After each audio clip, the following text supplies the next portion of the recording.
Ustaz, apa yang menyebabkan solat seorang hamba tak diterima oleh Allah? Irji ila salatika fa innaka lam tusalli. Ulangi salatmu karena salatmu batal. Diulanginya lagi. Irji ila salatika fa innaka lam tusalli. Ulangi lagi salatmu karena salatmu batal. Diulanginya lagi. Irji ila salatika. 3 kali ulang. Kenapa salatnya disuruh ulang sampai 3 kali? Karena tidak ada tuma'ninah.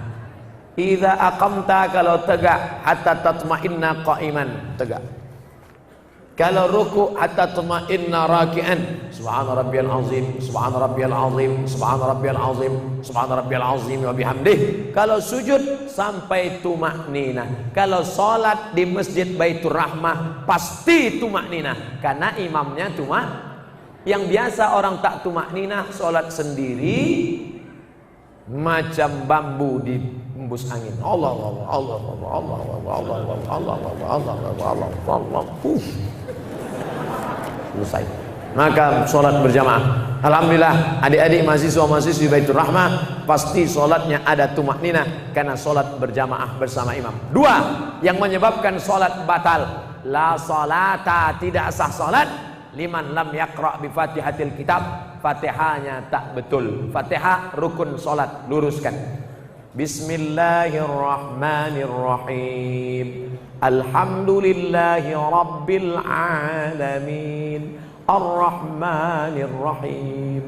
Maliki yaumiddin. Iyyaka na'budu wa iyyaka nasta'in. Ihdinas siratal mustaqim. Siratal ladzina an'amta 'alaihim ghairil maghdubi 'alaihim waladdallin. Amin. Betulkan Fatihah. Ngaji Iqra. Ngaji Iqra. Seandainya tak ada ulama dari Minangkabau, mungkin saya tak pandai membaca Quran. Jadi Ustaz dulu ngaji sama siapa? Ulama-ulama Minangkabau yang mengajarkan mengaji. Alif di atas, alif di bawah, i alif depan, u a i u. Di atas itu kan dari Minangkabau. Alif 2 di atas, an, alif 2 di bawah, in, alif 2 di depan, un, an, in, un. Yang tahu berarti udah tua. Anak-anak kini tak tahu itu lah. De apo guru mengaji nan kini bukan dari Minangkabau tapi dari Yogyakarta. Jenenge sapa? Kiai Haji As'ad Humam. Bataba batata batata batasa basaba. Yang dulu hampir seluruh Sumatera itu guru dari Minangkabau. Alif di atas a, alif 2 di atas an. Mengalir pahalanya. Jangan sampai Fatihah tak betul. Apa kiat hijrah? Bagaimana cara agar kita tetap istiqamah? Yang pertama, selalu pergi ke rumah sakit. Balik dari sini, jangan pulang ke rumah, pergi ke rumah sakit. Nanti kalau security nanya, mau kemana mbak? Mau nengok orang sakit di rumah sakit. Mau ruangan berapa? Sadonan disiko, ingin ambo calia. Saya kalau diajak jamaah, Ustadz ayo kita ke ruang ICU. Tertulis dia teh ICU, artinya ICU. Ambo mencaliak waang, waang tak bisa mencaliak ambo. Nampak di sana orang cuci darah, keluar darah dari dalam badan, masuk ke selang, masuk ke mesin, dicuci 5 jam, masuk lagi. Sakitnya berapa? Duitnya berapa? Maka kita yang sehat bersyukur nikmat sehat dengan banyak-banyak beribadah. Tak juga bersyukur nengok orang sakit, pergi ke kubur menengok orang mati. Mim dia tema taya bawati mati. Tengok bagaimana, apa yang akan dibawa? Tinggal. Dan akan dibawa solat. Inna awwala ma yuhasabu bihil abdu yaumal qiyamah. Yang pertama kali dihisab, dihitung hari kiamat, solat. Yang ketiga, buat komunitas. Komunitas alumni Baitur Rahmah. Buat satu contoh sekolah percontohan. Madrasah tahfiz Quran alumni Baitur Rahmah. Anak yatim, uang sekolahnya tangguh guru-gurunya. Kalau sudah ada, yang sudah ada itu aja jaga. Alumni-alumni pulang dari sini, buat ikatan alumni, pergi cari mana sekolah. Pak Kepala Sekolah, ya berapa guru yang belum digaji? Berapa anak yatim yang belum bayar uang sekolah? Berapa kursi yang patah? Berapa whiteboard yang rusak? Berapa papan tulis yang bolong? Berapa atap yang perlu diganti? Bapak mau ganti? Enggak, bertanya saya. Bantulah. Itu yang akan membuat kita istiqomah insyaallah. Saya sebelum datang ke Kota Padang, kami tidak dari Payakumbuh. Padahal kalau dekat dari Pekanbaru dekat Payakumbuh. Tapi kami mutar ke Indragiri Hulu, masuk ke Kuantan Singingi. Kenapa? Karena menyalurkan dana untuk mendirikan madrasah ibtidaiyah di suku terasing di dalam hutan. Itulah yang akan menolong di hadapan Allah Subhanahu wa taala. Nah, jadi adik-adik, kawan-kawan, sahabat-sahabat, buat komunitas. Saya banyak ceramah ke tempat-tempat, bertemu dengan komunitas. Ustaz Somad, kami dari komunitas. Apa namanya? Komunitas Jombloan Sejati. Ustaz, kami dari komunitas. Apa namanya? Komunitas Pensiunan Perusahaan Minyak. Oh. Ini apa? Komunitas Mantan Tatu-Tatu. Isinya urang nan batatu saja. Waduh, tatunya ular kobra. Setelah tua, ketek. Jadi cacing pita. Mantap. Ustaz, kami komunitas. Nama komunitasnya Komunitas Pejuang Subuh. Tertulis di bawah, Pejuang Subuh. Zuhur dah tiba. Komunitas Pejuang Subuh. Zuhur kemana? Datang zuhur. Masjid lain Pak Ustaz. Oh. Bagaimana caranya supaya kita tidak tergolong ke istidraj? Oh, kok istidraj itu ngeri. Istidraj itu bahasa singkatnya tasase di jalan nan lurus. Banyak orang sesat di jalan berbelok. Tapi ini ndak, sesat di jalan yang lurus. Nampaknya dia lurus, tapi sebenarnya sedang sesat. Na'udzubillah. Banyak hartanya, mewah hidupnya, tapi ternyata sedang dimainkan Allah Ta'ala dengan istidraj. Kita banyak salah sangka. Ustaz, saya dulu sebelum pengajian hidup saya enak Pak Ustaz. Tapi setelah dengar pengajian Ustaz, begitu pulang helm basah, begitu pulang motor hilang, begitu pulang anak sakit. Sesungguhnya Allah sudah sayang kepada engkau, dihapusnya dosa-dosa. Amin. Yang paling mengerikan adalah sholat tak pernah, puasa tak pernah, sedekah tak pernah, tapi hidupnya lancar-lancar saja. Itu namanya istidraj. Tetangga saya Pak Ustaz tak pakai jilbab, sholat tak pernah, puasa tak pernah, hidupnya lancar, rumahnya besar, mobilnya besar, bininya besar. Itu namanya istidraj. Sanastajrijuhum min haitsu la ya'lamun. Kami mainkan mereka dengan istidraj.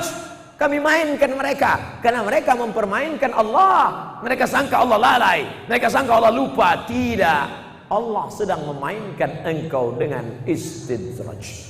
Jadi caranya biar sadar, introspeksi diri. Ngapa aku begini? Kalau terasa salah, istighfar, mohon ampun kepada Allah Subhanahu wa taala. Semoga Allah mempertemukan kita semua di surga nanti bersama para nabi dan orang soleh. Amin. Sampai saya ke surga, saya tengok surga kosong. Ambo surang saya isi. Ambo tanya malaikat, mana jamaah Baitur Rahmah? Mereka VVIP. Rupanya ambo kelas ekonomi. Apa ndak VVIP? Solat tarawihnya 1 juz. Solat berjamaahnya ndak tinggal. Di dalam masjidnya khusyuk. Saking kan khusyuknya sampai terlalu. Masjid lain orang kepanasan, ya tenang, sejuk. Khotib berapi-api, dia berair-air. Mimbarnya tinggi, Masjid Baitur Rahmah Padang, naik ke atas. Hanya saja saya sarankan kalau sholat di Masjid Baitur Rahmah, tolong tatapan matanya supaya ke tempat sujud. Jangan tengok ke atas, karena di sini kaligrafi banyak. Lancak mana kaligrafi? Khusyuk, jaga. Apa hukum seorang istri yang taat beribadah, rajin puasa, tapi bicara pada suaminya suaranya keras? Memang setelannya begitu. Memang kareh suaranya. Coba periksakan, mungkin jonya pakak.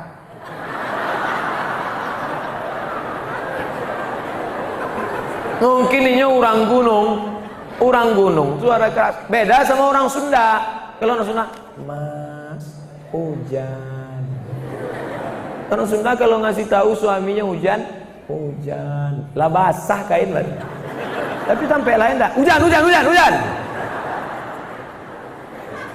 Nah, jadi jangan serta-merta kalau kareh melawan, ternyata dia tidak peka, ternyata dia bukan orang gunung, tapi dia melawan. Maka mengatasi istri melawan ada 5 langkah. Yang pertama, fa'izuhun, kasih nasihat.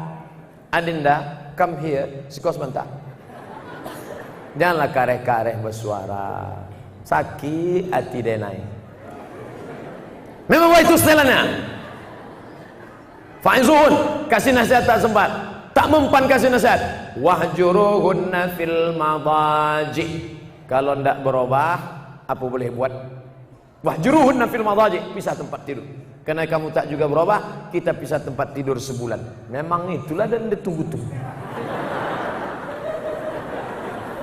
Nasihat ndak nyodanga. Ancaman pisah tempat tidur, malah dia berkata itu yang kutunggu. Nan katigo, wadribuhun. Ada jenis perempuan dipukul baru dia berubah. Wadribuhun, karena tak juga berubah. Begitu mau ditempeleng, difotonya,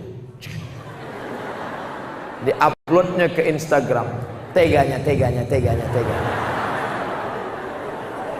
Tak bisa. Pukul sekarang tak bisa. KDRT, kekerasan dalam rumah tangga. Tak juga bisa. Yang kelima, maka jatuh. Ada satu surat dalam Quran namanya talak. Mediasi dulu, bukan langsung. Jadi bukan mentang-mentang kasar. Ini banyak laki-laki sikit-sikit talak 100. Enak aja. Ingat, laki-laki yang pemarah langsung lewat talak 100, talak 1000, jatuhnya 3. Kalau sudah jatuh talak 3, tidak bisa menikah sebelum istri itu menikah lagi dengan laki-laki lain. Dan jangan lupa, orang yang sudah menjatuhkan talak 3, tidak ada yang lebih cantik daripada Jelo. Apa itu Jelo? Jandolam. Waspadalah. Maka hati-hati. Langkah yang keempat, fab'atsu hakaman min ahlihi wa hakaman min ahliha. Panggil keluarga laki-laki, panggil keluarga perempuan, nenek mama, panggil semua, panggil pula wali, duduk.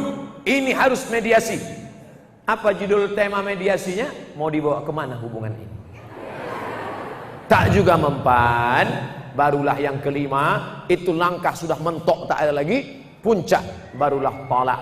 Karena kau tak juga berubah, kau melawan, kau emosi, akhirnya jatuh talak 1 pun masih bisa rujuk 3 bulan. Gimana? Sudah jatuh? Alah, macam itu 10 aku dapat. Bulan 1, gimana? Bulan kedua 5 dapat, mulai turun harga. Bulan terakhir, aku mau rujuk, masih bisa rujuk. Kalau sampai 3 bulan tidak rujuk, habis, putus. Setelah bulan keempat baru mau rujuk, bisa lagi rujuk, tapi pakai akad baru. Mempelai laki-laki, mempelai perempuan, ada mahar, ada ijab, ada qabul, ada wali, ada saksi 2 orang. Aku nikahkan engkau dengan anakku dengan mahar sebentuk cincin emas tunai sah. Itulah namanya pengantin baru stok lama. Apa hukum bagi anak yang memarahi ibunya karena melarang agar melawan? Apa hukumnya bagi anak yang memarahi ibunya karena melarang ibunya agar jangan melawan bapaknya?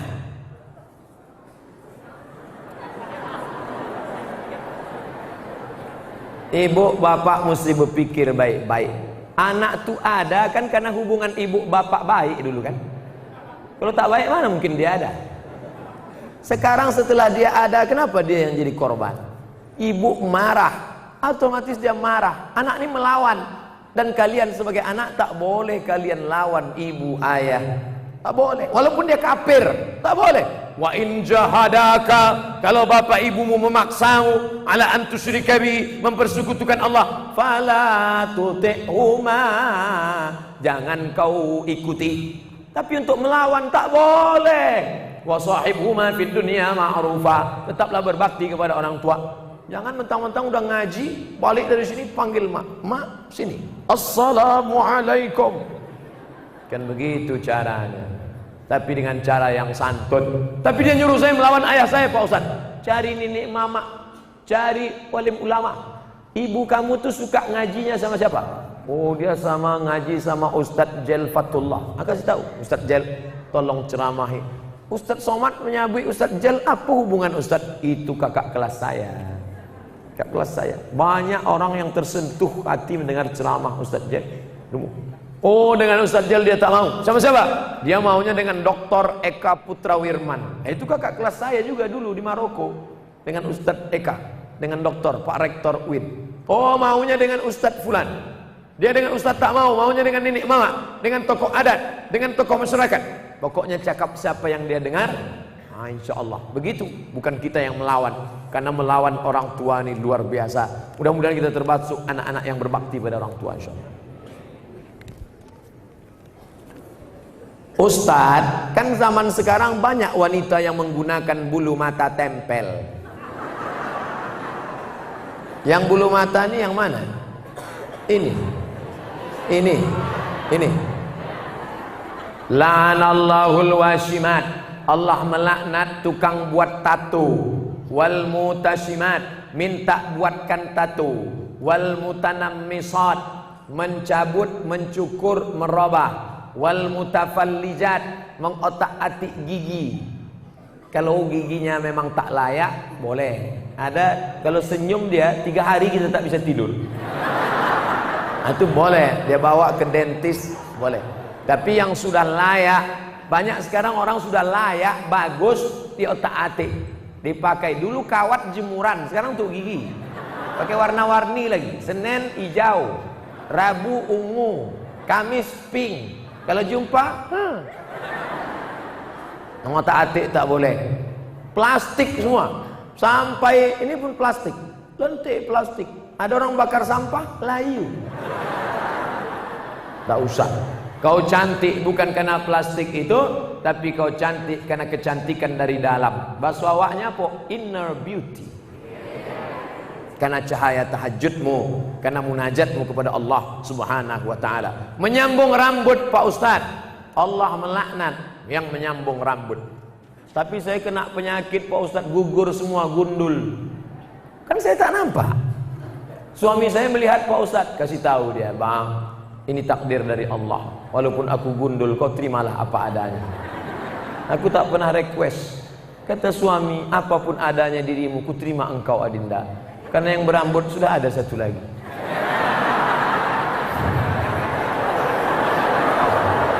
Nggak bergurau, jangan berang. Insya Allah bapak itu bisa menerima ibu apa adanya. Kita doakan supaya hati bapak tak berpindah ke lain hati, insya Allah. Nggak lo banyak yang mengaminkan.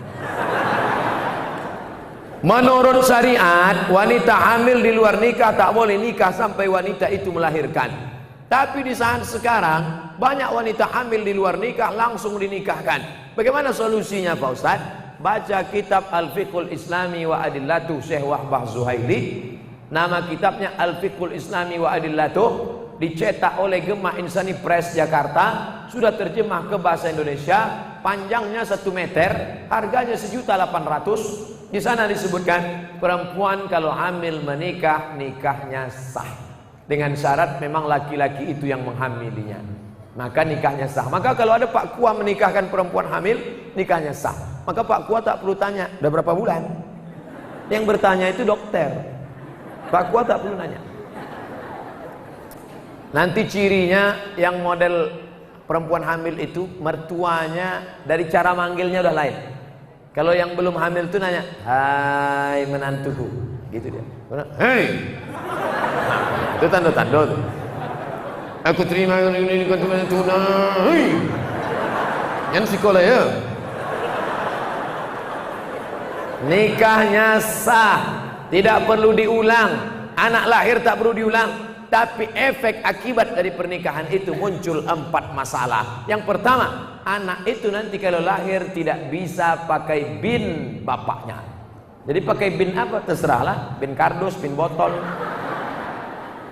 2, kalau anak pertama lahir laki-laki, lahir anak nan kedua padusi, perempuan, nanti anak nan pertama iko indak bisa mawalikan nikah adiaknya. Dek apa dek inyo sudah saudara saudara sama ndak bisa jadi wali. 3, kalau si bapak mati, si anak ndak dapat harta warisan, dek ndak ada hubungan nasab. Nang keampe, kalau si anak nan pertama anak gadis cantik jelita dipinang oleh laki-laki, si bapak tak bisa menjadi wali karena tak ada hubungan nasab. Walinya siapa? Walinya wali hakim Pak Kuah. Apa salah saya Pak Ustaz? Ini anak saya. Rambutnya, darahnya, DNA sudah periksa di Singapura. Ini anak saya. DNA nggak laku Mas Bro. Salah saya apa? Kamu mencoblos sebelum hari H.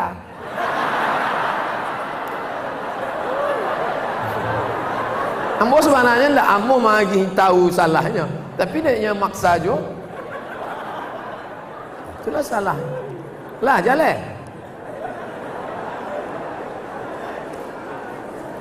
Apakah memperingati hari besar Islam itu bid'ah? Muharram, Maulid Nabi, Isra Mi'raj, nuzul Quran.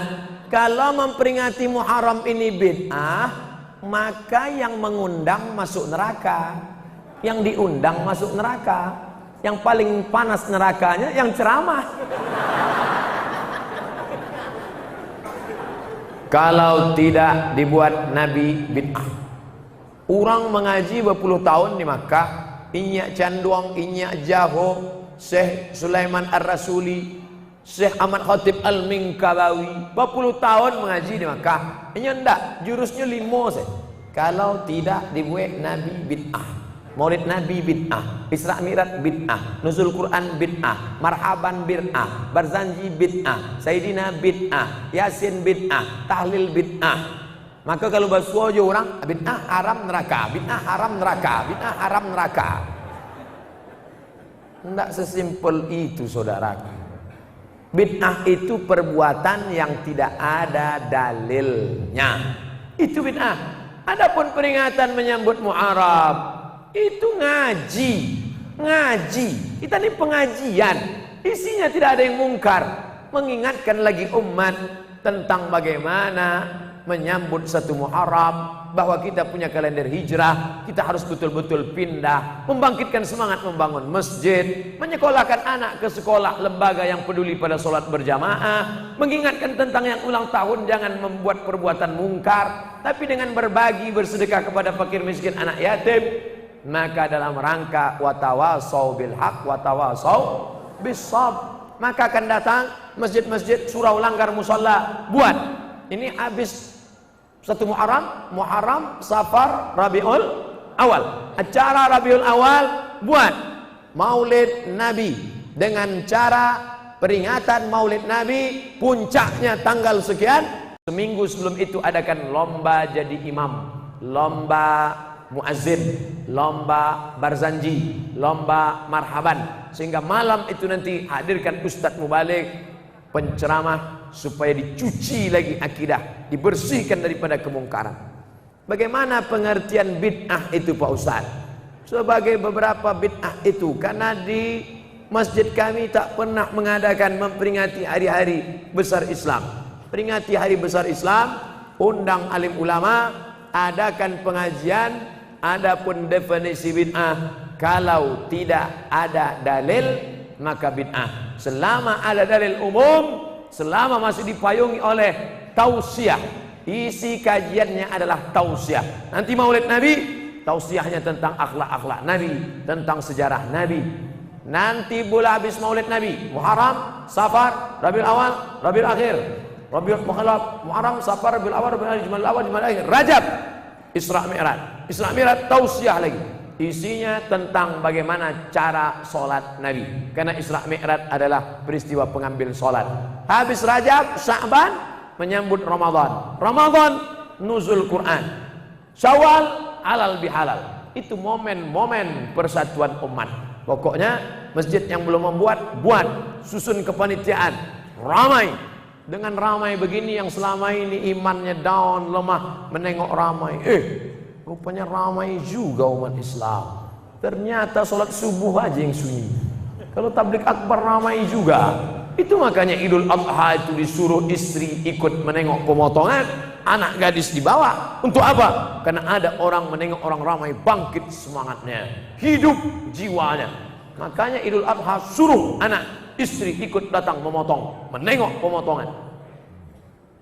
Orang Islam ternyata ramai juga kalau bagi-bagi daging kambing. Untuk apa itu? Show menunjukkan force, kekuatan. Orang luar melihat kita. Ini kalau video ini di-share, tunjukkan bagaimana yang di luar sana menonton lewat layar, share ke seluruh Indonesia, share ke seluruh dunia. Orang berpikir dua kali, jangan usir Ustadz Somad. Itu datang nanti pasukannya dari bumi Minangkabau. Jangan macam-macam dengan orang Minang. Kemana bumi dipijak, di situ awak membuka rumah makan. Di setiap penjuru negeri ini ada rumah makan Minangkabau. Macam-macam mereka. Saya ceramah di Sydney, di Australia, diajak makan di rumah makan orang awak Minangkabau. Gebu Minang di Sydney. Duduk saya. Ustadz Somad senyum-senyum. Ya, ambolah lama di Australia. Labara tahun Pak, 35 tahun di Siko Ustaz. Orang kita di mana-mana ada berada. Oleh sebab itu maka ini adalah syiar kekuatan. Bangkitkan semangat. Saya sudah ceramah 1 jam 30 menit, 90 menit. Anak-anak muda dari tadi tetap tegak berdiri. Bayangkan itu. Pahalanya mudah-mudahan berlipat ganda insyaallah. Yang tegak berdiri pahalanya 2 kali lipat daripada yang duduk. Begitu cara menyenangkan hati orang yang berdiri-berdiri.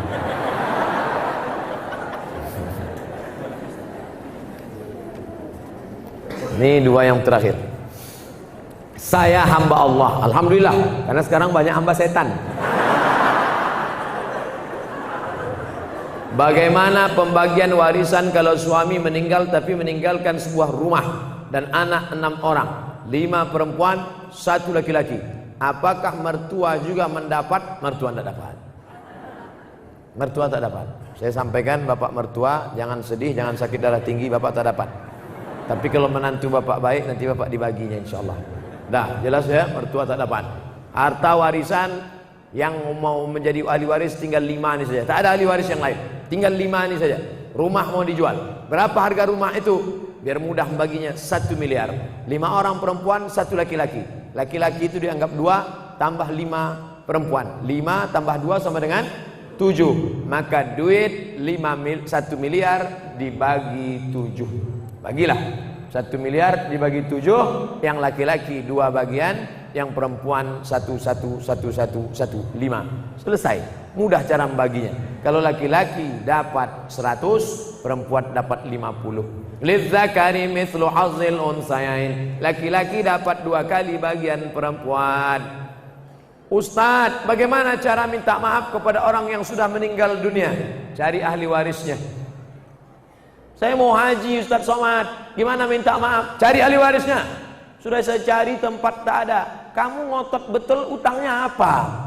Malu saya ceritakannya Pak Ustadz. Kalau malu gimana saya jawab? Gini Pak Ustadz, waktu SMP dulu makan bakwan 3 bayar 1.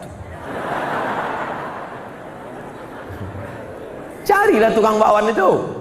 Cari tempat SMP dulu, rupanya sudah jadi ruko. Keluarganya tak ada? Tak ada. Ahli waris tak ada? Tak ada. Hitung berapa utangmu, bayarkan ke fakir miskin, anak yatim, masjid, masalih ammah. Begitu cara membayar hutang orang yang sudah meninggal dunia. Hitunglah berapa dulu bakwan yang kamu makan. Yang libur cuma Sabtu Ahad aja Ustaz. Senin, Selasa, Rabu, Kamis. Memang kelas bakwan luar biasa. Hitunglah. Kelas berapa kamu makan? Dari 1 SMP sampai kelas 3 SMA. Tampeknya sama, pindah-pindah beberapa tampek. Hitung surang. Hitung surang. Kan ada rumah makan ambiak surang, hitung surang.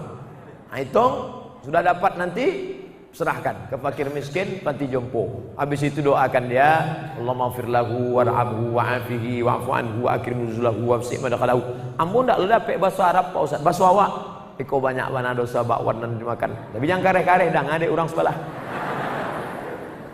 Mintakan ampun dia kepada Allah. Allahumma ja'al jannata maswahu, jadikan kuburnya sebagai salah satu taman surgamu, jangan jadikan kuburnya salah satu lubang nerakamu.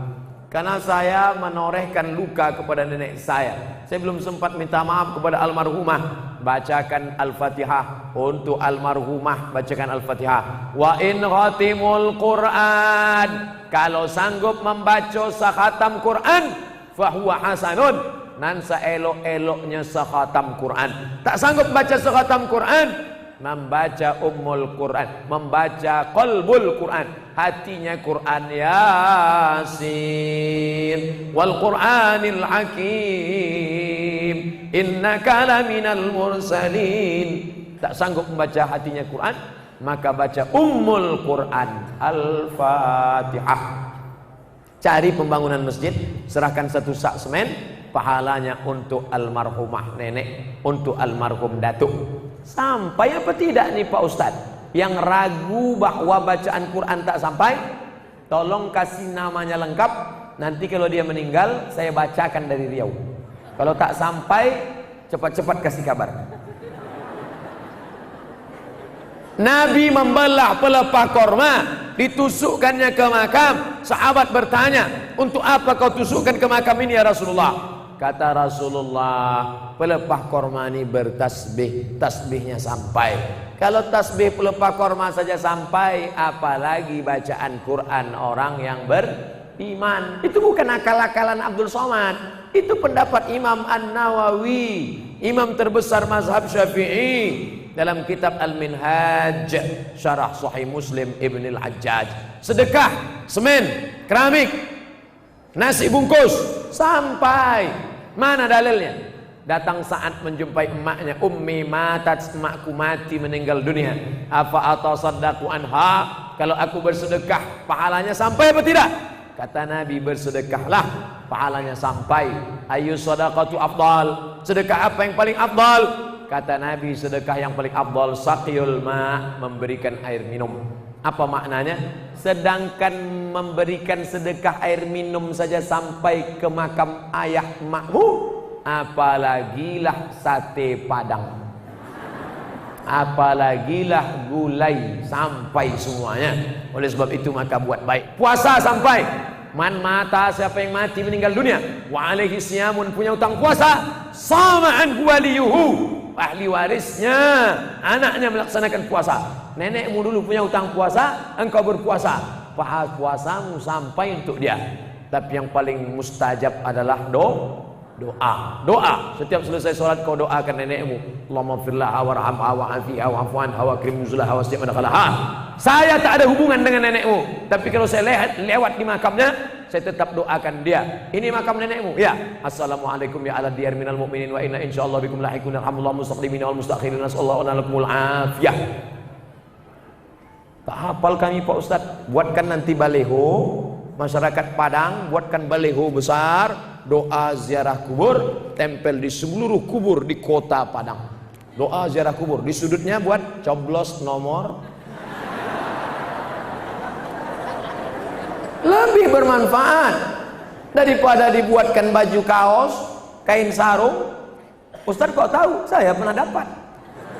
Tapi sarungnya tak saya pakai karena mengganggu orang sholat. Allahu Akbar, nampak di ujung coblos nomor. Lawan nembo kok kisi orang belakang. Nah, maka pahalanya sampai. Salam dibagi 3. Salam yang pertama wajib dijawab. Salam saya tadi yang pertama. Salam yang kedua tak boleh dijawab. Salam imam nanti sholat. Assalamualaikum warahmatullahi wabarakatuh. Tidak boleh jawab. Dan jawab waalaikumsalam. Salam yang ketiga, salam dari kita untuk orang mati. Salam itu doa. Assalamualaikum ya alal kubur. Itu menunjukkan sampai. Kalau sempat lainnya menjawab awak danga, waalaikumsalam. Maka jangan lupa kau doakan nenekmu, maka Allah mengampuninya dan mengampuni engkau. Ala hadhihi niyyah wa kulli niyatin salihah. Al-Fatihah. A'udzu billahi minasyaitonir rajim. Bismillahirrahmanirrahim. Alhamdulillahi rabbil alamin. Arrahmanir rahim. Maliki yaumiddin. Iyyaka na'budu wa iyyaka nasta'in. Ihdinas siratal mustaqim. Shiratal ladzina an'amta 'alaihim ghairil maghdubi 'alaihim waladdallin. Amin. Allahumma anzilir rahmata wassalamata wal barakata ala hadhil jamaah. Turunkanlah keselamatan, kerahmatan, keberkahan kepada seluruh jamaah ini Allah. Wa khususan ala usrati as-sayyid, bil khusus kepada keluarga Tuan Haji Amran beserta seluruh kerabat-kerabatnya ya Allah. Allahumma ja'al balda hadza baladan aminan mutma'innan ya'tihi rizquhu min kulli makan. Jadikan negeri kami negeri yang terbuka segala kebaikan dari segala penjuru ya Allah. Allahumma dafa'na al-ghala wal waba wal fahsya wal riba waz zina wal munkar. Jauhkan segala malapetaka, bencana, riba, zina, perbuatan keji dan mungkar. Allahumma tawil umrana, panjangkan umur kami, wa sahih ajsadana, sehatkan badan kami, waqtim bis salihati a'malana, jadikan khatim penutup amal kami dengan kebaikan-kebaikan. Allahumma khtim lana bi husnil khatimah wa la takhtim alaina bi su'il khatimah. Allahumma ja'al yaumana hadza khairan min amsina, jadikan tahun 1440 ini lebih baik daripada tahun-tahun sebelumnya ya Allah. La tada' lana dzamban illa ghafartah, keluar kami dari majelis ini dalam keadaan bersih dari dosa-dosa. Wala dainan illa qadaita, utang piutang kami tolong kami melunasinya. Wala maridan illa syafaita, yang sakit angkat penyakitnya. Wala maitan illa rahimta, yang meninggal dunia curahkan rahmat ampunan kasih sayangmu ya Allah. Wala aziban illa zawajta, yang lajang yang gadis temukan dengan jodohnya. Wala raghiban illa anjabta, yang ingin punya anak berikan anak yang saleh dan salihah. Min hufazil Quran wal hafizat, menjadi anak-anak para penghafal Quran. Minal mujahidin wal mujahidat fi sabilik bi amwalihim wa anfusihim, mereka menolong agamamu dengan harta dan nyawa mereka ya Allah. Rabbana atina fid dunya hasanah wa fil akhirati hasanah wa qina adzabannar. Wa sallallahu